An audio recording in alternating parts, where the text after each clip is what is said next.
ఒక్కసారైనా ఫ్లైట్ ఎక్కాలన్న ఆలోచన లేదా మొదటిసారి ఫ్లైట్ ఎక్కాల్సిన అవసరం ఏంటి?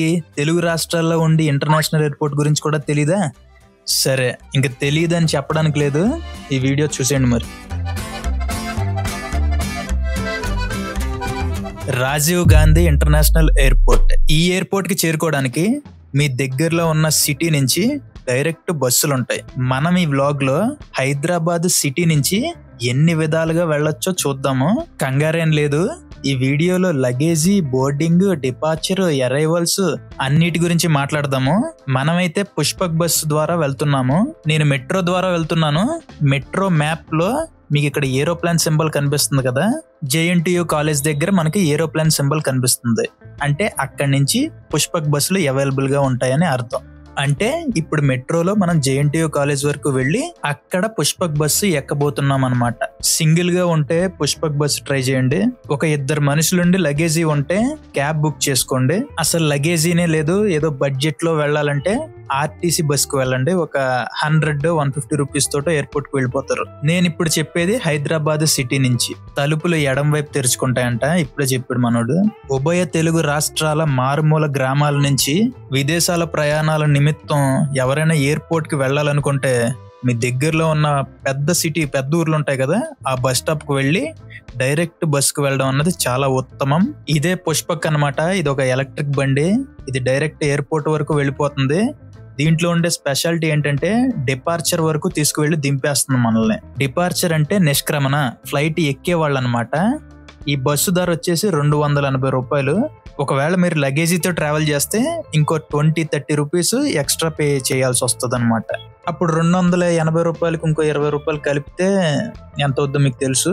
అప్పుడు శుభ్రంగా లగేజీ పెట్టుకోవడానికి మీకు ఈ పక్కన ఇలా ప్లేస్ ఉంటుంది. హ్యాపీగా ఎయిర్పోర్ట్ డిపార్చర్ వరకు వెళ్ళిపోవచ్చు. డిపార్చర్ అంటే విమానం ఎక్కడానికి వెళ్లే వాళ్ళని అక్కడ దింపుతుంది.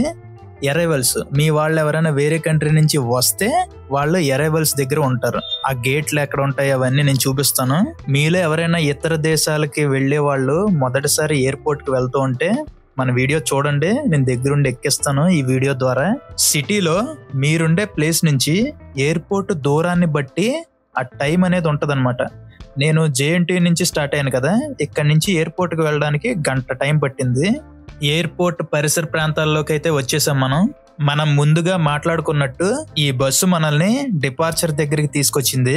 అంటే విమానం ఎక్కడానికి వెళ్లే దారి. బస్సుల్లో ప్రయాణం చేస్తే నాకు వాంతులు అయిపోతాయి అని అనుకునే వాళ్ళు ఈ పుష్పక్ బస్సులో ప్రయాణించడం మానేసి RTC బస్సులో ప్రయాణించడం అన్నది చాలా మంచిది. దానికి కిటికీలు ఉంటాయి కదా. మరి బస్సు పడని వాళ్ళు ఏం చేయాలో తెలుసు కదా, కిటికీలోంచి. లగేజీతో వచ్చిన వాళ్ళకి ఇక్కడ చూపించిన విధంగా ట్రాలీలు ఉంటాయి. ఆ ట్రాలీ ఒకటి తీసుకొని మీ లగేజీ అంతా దాని మీద ప్యాకప్ చేసేసి ఇంక డైరెక్ట్ వెళ్ళిపోవడమే. ఎయిర్పోర్ట్ లో హై సెక్యూరిటీ ఉంటది. ఇక్కడ మీరు చూసినట్లయితే బండి మీద గన్ను పెట్టుకొని రెడీగా ఉన్నారు. తేడా వస్తే ఉపయోగించాల్సి ఉంటది అనమాట. రైల్వే స్టేషన్ లో లగేజీ కోసం కూలీలు ఉన్నట్టు ఇక్కడ కూడా మనకి పోర్టర్స్ ఉంటారు. వాళ్ళు మన లగేజీ మోయడానికి హెల్ప్ చేస్తారనమాట డబ్బులకి. ఇక్కడ మనకి కనిపించేవి విమానం టికెట్ కౌంటర్లు.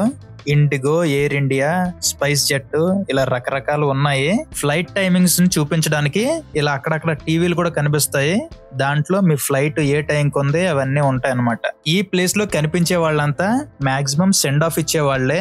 వాళ్ళకి బ్యారిగేడ్లు ఉంటాయి, అక్కడ వరకు అలౌడ్ ఉంటది. అక్కడి నుంచి ప్రయాణం చేయవలసిన వాళ్ళది ఒంటరి పోరాటం, వాళ్ళే చూసుకోవాలి. ఇంకా హైదరాబాద్ లో 2 ఎయిర్పోర్ట్లు ఉన్నాయి. ఒకటేమో బేగంపేట ఎయిర్పోర్ట్, ఒకటేమో రాజీవ్ గాంధీ ఇంటర్నేషనల్ ఎయిర్పోర్ట్. ఇతర దేశాలకు వెళ్లే ఫ్లైట్లు బేగంపేటలో ఉండవు. ఇతర దేశాలకు వెళ్లే వాళ్ళు ఖచ్చితంగా ఎక్కడి నుంచే ప్రయాణం చేయాల్సి ఉంటుంది. ఈ విషయం ఎందుకు చెప్తున్నానంటే కొంతమంది ఆటో వాళ్ళు తక్కువకి బేరమాడిన వాళ్ళని తీసుకెళ్లి బేగంపేట ఎయిర్పోర్ట్ దగ్గర దింపేసేవాళ్ళు. పాపం వాళ్ళకి తెలియక ఇదే ఎయిర్పోర్ట్ ఏమో అని చెప్పి ఫ్లైట్లు మిస్ అయిన వాళ్ళు కూడా ఉన్నారు. ఇక్కడ విజిటర్ గ్యాలరీ అని చెప్పి ఒక కౌంటర్ కనిపిస్తుంది కదా, ఇందులో గానీ టికెట్ తీసుకుంటే ఇంకొంచెం లోపలికి వెళ్లి సెండ్ ఆఫ్ ఇవ్వడానికి అవుతుంది. ఆ లోపల ఏరియాను కూడా మనం చూడొచ్చు. అలాగని చెప్పేసి లోపల మొత్తం తిరగడానికి ఉండదే. దీని రేట్ వచ్చేసి 125 రూపాయలు. దీనికి సంబంధించిన టర్మ్స్ అండ్ కండిషన్స్ ఇక్కడ ఉన్నాయి చూడండి. లగేజీలు మార్చుకోవడం ఇలాంటివి చేయకూడదు, పట్టుకుంటారు. ఎయిర్పోర్ట్ వాళ్ళు కొన్ని లగేజీలని ర్యాప్ చేయమని చెప్తారు. అప్పుడు ఖచ్చితంగా ఇక్కడికి వచ్చి వ్రాప్ చేయించుకోవాలి. మీ టికెట్ మీద ఎంత వెయిట్ అయితే వాళ్ళు చెప్పారో అంత బరువును మాత్రమే మీరు తీసుకువెళ్ళాలి. ఇన్క్లూడింగ్ హ్యాండ్ బ్యాగేజ్, అంటే మనం ఫ్లైట్లో వెళ్ళేటప్పుడు మన చేతితో తీసుకువెళ్ళడానికి ఒక 5 kg ఎంతో ఇన్క్లూడ్ చేస్తారు. జాగ్రత్తగా చూసుకొని అంత మాత్రమే తీసుకెళ్ళండి, మిగిలినవన్నీ వాళ్ళు తీసేస్తారు.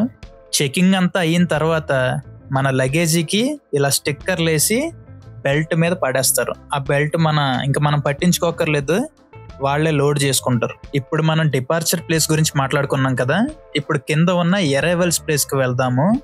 అరైవల్స్ అంటే మీ వాళ్ళు ఎవరైనా వచ్చేవాళ్ళు అనమాట, వేరే దేశాల నుండి వచ్చేవాళ్ళు అరైవల్స్ దగ్గర ఉంటారు. ఎయిర్పోర్ట్ ని ఎప్పటికప్పుడు అందంగా ముస్తాబు చేస్తూనే ఉంటారు. మీ వాళ్ళతో వెళ్ళినప్పుడు లేదా ఒక్కళ్ళు వెళ్ళినా గానీ ఈ ప్లేస్ అంతా సరదాగా తిరిగి చూడడానికి ట్రై చేయండి.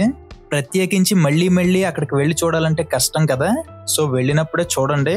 ఒకవేళ అక్కడ వరకు వెళ్ళి చూడలేని వాళ్ళు ఎంచక్క మీ ఇంటి దగ్గరే కూర్చొని మన ఛానల్లో ఈ వీడియోని చూడండి, సరిపోతుంది. నేతాజీ సుభాష్ చంద్రబోస్ ఇంటర్నేషనల్ ఎయిర్పోర్ట్, ఇది కోల్కతాలో ఉంది. అలాగే ఛత్రపతి శివాజీ మహారాజ్ ఎయిర్పోర్ట్, ఇది ముంబైలో ఉంది. ఆల్రెడీ ఢిల్లీలో ఇందిరాగాంధీ ఇంటర్నేషనల్ ఎయిర్పోర్ట్ ఉండనే ఉంది. ఇంకా అదే కుటుంబానికి సంబంధించిన రాజీవ్ గాంధీ ఇంటర్నేషనల్ ఎయిర్పోర్ట్ అని చెప్పి ఇక్కడ పెట్టడం కంటే ఇక్కడ ఉన్న మనం ఇంకా గౌరవించుకోవాల్సిన చాలా మంది వీరులు ఉన్నారు కాబట్టి అందులో ఎవరొకళ్ళ పేరు పెడితే బాగుంటుందని నాకు అనిపించింది. మీకు కూడా అనిపిస్తే కామెంట్లో పెట్టండి. ఇక్కడ చాయ్ 300 అంట, చాయ్తో పాటు ఒక బన్ కూడా ఇస్తారు. కేఫ్ నిలోఫర్ అని చెప్పి హైదరాబాద్లో ఫేమస్, వాళ్ళే ఇక్కడ ఎయిర్పోర్ట్ దగ్గర కూడా పెట్టారు. సరదాగా 2 చాయ్ ఒక బన్ ఒకటి వేసేద్దాం, చాలా బాగుంది.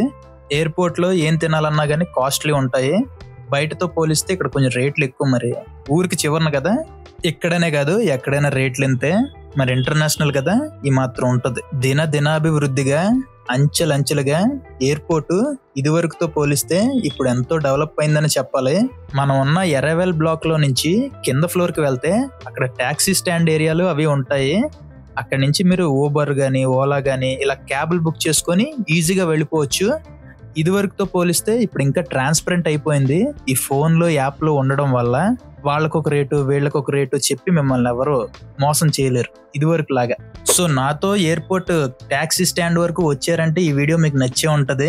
నాకు ఒక ప్లాట్ఫామ్ ఇచ్చి నా ఉనికిని నా ఆలోచనల్ని రిసీవ్ చేసుకుంటున్న మీ అందరికీ థ్యాంక్ యూ అనేది ఒక చిన్న మాట.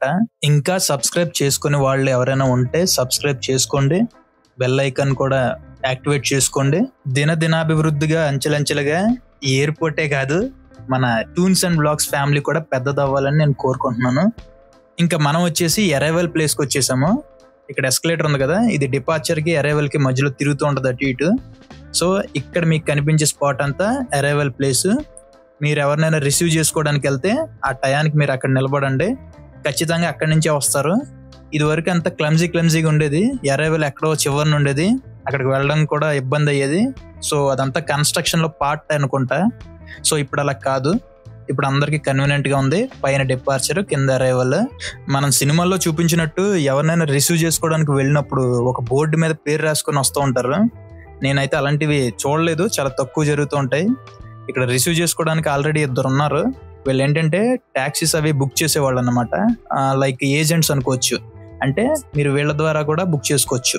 చాలా కంట్రీలు మనం వెళ్ళినప్పుడు అక్కడ ఎయిర్పోర్ట్ లోనే మనకి ఆ దేశానికి సంబంధించిన సిమ్ కార్డ్ అనేది ఇస్తారు. దాంట్లో కొంచెం బ్యాలెన్స్ ఉంటుంది, కొంచెం, మొత్తం ఎక్కువ ఏమి ఉండదు. హాస్పిటాలిటీ కోసం కొన్ని కంట్రీల్లో అలా ఇచ్చి ఎంకరేజ్ చేయడం జరుగుతుంది.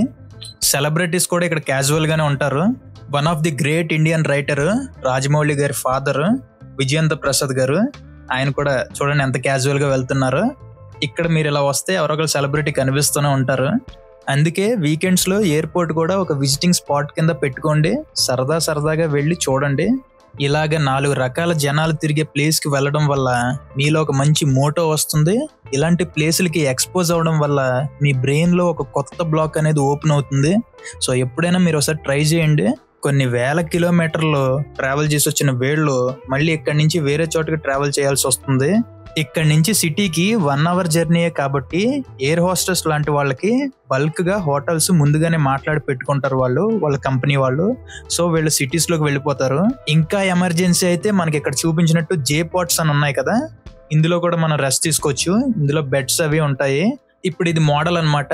ఈ మధ్యన ట్రెండీగా ఇలా పాట్స్ వస్తున్నాయి ఎక్కడికక్కడ. ఇక్కడ మీరు చూసినట్లయితే ఎవరి బెడ్ వాళ్ళకి ఒక చిన్న బాక్స్ లాగా ఉన్నాయి. సో అలా వెళ్ళి ఎవరి బాక్స్ లో వాళ్ళు పడుకోవడమే. ఈ పార్ట్ వరకు చూసాం కదా, ఇప్పుడు వెళ్లే వాళ్ళని పంపించేద్దాము. డిపార్చర్ అన్నమాట. ఇప్పుడు లోపలికి వెళ్లే వాళ్ళని ఎంట్రన్స్ లో చెక్ చేసే వాళ్ళని CISF అంటారు. వీళ్ళు స్ట్రాంగ్ సెక్యూరిటీ ఫోర్స్, వీళ్ళ సెక్యూరిటీ గార్డ్స్ కాదు. ఇలా లోపలికి వెళ్ళిన తర్వాత మనకి బోర్డింగ్ అవి చేస్తారు. ఫ్లైట్ సీటింగ్ స్టేటస్ అన్ని అలోకేట్ చేస్తారు ఈ ప్లేస్ లోనే. ఇక్కడ బోర్డింగ్ అంతా అయిపోయిన తర్వాత మనకి ఇక్కడ వెయిటింగ్ రూమ్ ఉంటుంది. ఆ ఫ్లైట్ ఎక్కాల్సిన వాళ్ళంతా ఒక చోటకి చేరుకోవాలి కదా. అంతేకాకుండా కొన్నిసార్లు ఫ్లైట్లు లేట్ కూడా అవుతాయి. సో అదంతా కామన్. ట్రైన్ అయినా బస్ అయినా ఫ్లైట్ అయినా లేటే. సర్వం సిద్ధమైన తర్వాత ఒక జెట్ బ్రిడ్జ్ అని చెప్పి ఇక్కడ మీకు కనిపిస్తుంది కదా బాక్స్ లాంటి బ్రిడ్జ్, ఇది ఒకటి ఏర్పాటు చేస్తారు. ఇది డైరెక్ట్ మీ ఫ్లైట్ ఉన్న రూట్ కి కనెక్ట్ అయి ఉంటది. అక్కడ వరకు మాక్సిమం ఇదిగోండి ఇలా దిగితే ఎదురుగా మీ ఫ్లైట్ ఉంటది. అక్కడ ఫస్ట్ టైం ఎక్కితే ఆ ఫీలింగ్ బాగుంటది కదా. Good evening ma'am. Good evening. Good evening sir. నమస్కారం. నేను నీకు ముందే తెలుసా? Excuse me. Good evening sir. Good evening. May I help you sir? ఎవరికి పడితే వాళ్ళకి నమస్కారం ఉంటుంది. ఇంకా అంతా ఎక్కి తీరిగ్గా మీకు కేటాయించిన సీట్లలో కూర్చున్న తర్వాత సీట్ బెల్ట్ పెట్టుకోమని ఇలా ఎయిర్ హోస్టెస్ చెప్తారు. సీట్ బెల్టా? ఓ ఓ గాడ్.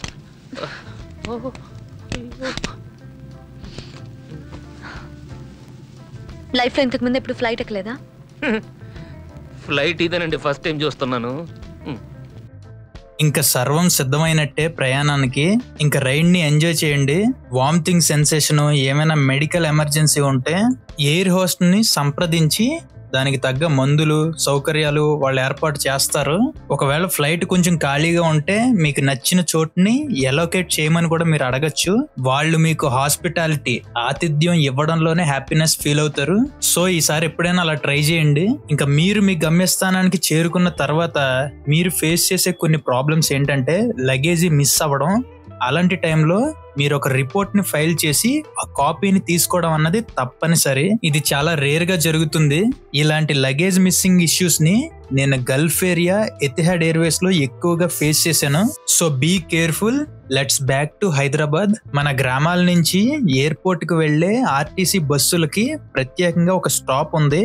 ఆ స్టాప్ నుంచి ఫ్రీ షటిల్ బస్సులు మనల్ని డిపార్చర్ దగ్గరికి తీసుకువెళ్తాయి. ఒకవేళ మీ ఫ్లైట్ కి ఇంకాస్త టైం ఉంటే ఇలా ఈ కార్టింగ్ గేమ్స్ కూడా మీరు ట్రై చేయొచ్చు. RTC బస్సులు ఎయిర్పోర్ట్ కి డైరెక్ట్ గా వచ్చే లగ్జరీ బస్సులకి ఒక పాయింట్ అనేది ఉంది ఇక్కడ. ఇదే ఆ పాయింట్. ఉభయ తెలుగు రాష్ట్రాల మారుమూల గ్రామాలకు వెళ్లే బస్సులు మనకి ఇక్కడ కనబడతాయి. ఇక్కడ నుంచి వెళ్ళడం ఇంకా ఈజీ అన్నమాట. మధ్య తరగతి వాళ్ళు, దిగువ మధ్య తరగతి వాళ్ళ గల్ఫ్ కథలు, మరెన్నో మనసును కలిచివేసే సంఘటనలు మనం ఇక్కడ చూడొచ్చు. ఇక్కడ నుంచి డిపార్చర్ ప్లేస్ కు వెళ్ళడానికి ఫ్రీ షటిల్ బస్సులు ఉంటాయి. నైట్ టైం పబ్లిక్ ట్రాన్స్పోర్ట్ ఉండదు. మళ్ళీ మార్నింగ్ 4 ఈ బస్సులు సిటీలోకి స్టార్ట్ అవుతాయి. మీరు ఏదైనా ఊర్లు వెళ్ళాలన్నా గానీ పొద్దున్నే ఉంటాయి బస్సులు. అప్పటి వరకు విశ్రాంతి తీసుకోవడానికి అక్కడ మీకు గదులు సౌకర్యాలు అవైలబుల్ గా ఉంటాయి. సో మన లైఫ్ ఎలా ఉండాలో ఎలా ఉండకూడదో ఈ రెండు చెప్పే ప్రదేశం ఎయిర్పోర్ట్. ఇక్కడ మనకి చాలా ఎగ్జాంపుల్స్ కనిపిస్తాయి. అసలు ఫ్రీ షటిల్ బస్సు ఏరియా దగ్గర రకరకాల కథలతో ఇబ్బందులు పడతారని చాలా మందికి తెలీదు. ఫ్లైట్ ఎక్కితే మొత్తం జీవితం మారిపోతుందనే ఒకే ఒక్క ఆలోచనతో చాలా మంది తొందరపడి ఏజెంట్లతో మోసపోతున్నారు. ఒక్కసారి ఫ్లైట్ ఎక్కి దిగిన తర్వాత ఇక్కడ రోడ్లే అక్కడ రోడ్లే అంతా డ్రైనేజే. మన స్కిల్ అనేది ఇంపార్టెంట్. సో ఈ వ్లాగ్ తో మీరు కూడా ఎయిర్పోర్ట్ కి ఫెమిలియర్ అయిపోయారు కదా. అయిపోయారు.